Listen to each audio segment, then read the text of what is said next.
Every legend has a beginning, right? Well, today, we're cracking open the case file on the very first story that introduced the world to its greatest detective. We're going to dive deep into a study in Scarlet and watch, step by step, how Sherlock Holmes was born.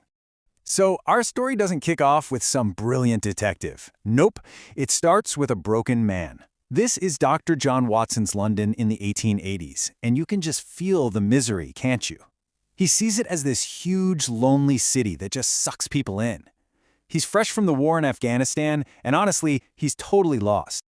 Holmes is a total puzzle. He's obsessed with facts and knowledge, but his hobbies are just out there. He's mixing up weird chemicals, testing poisons on himself, playing the violin whenever he feels like it, and oh yeah, he likes to beat dead bodies at the morgue with a stick just to see how bruises form. This is definitely not your average roommate. What is this work he's always talking about?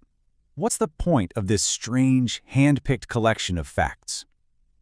Well, Watson's about to find out, because Holmes is finally ready to explain his one-of-a-kind job, the science of deduction. Watson finds this article in a magazine, making this wild claim, that from a single drop of water, a true thinker could figure out that oceans must exist. Watson just scoffs, thinking it's total nonsense, and then Holmes calmly tells him, "Oh yeah, I wrote that." You see, all that weird knowledge, that intense focus, it's all for one thing. Holmes reveals he's a consulting detective, the only one on Earth. He's the last resort. When Scotland Yard is completely stumped, they bring him the case, and he solves it without even having to leave his armchair. And then he gives Watson a mind-blowing demonstration right on the spot. You remember how, when they first met, Holmes knew right away that Watson had been in Afghanistan. It wasn't psychic powers.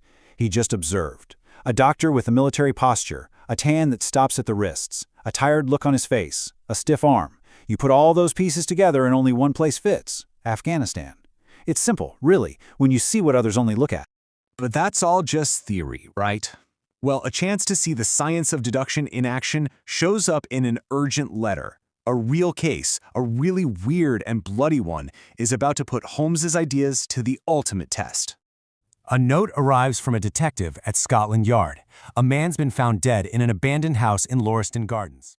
If you want to see the full video, visit the channel.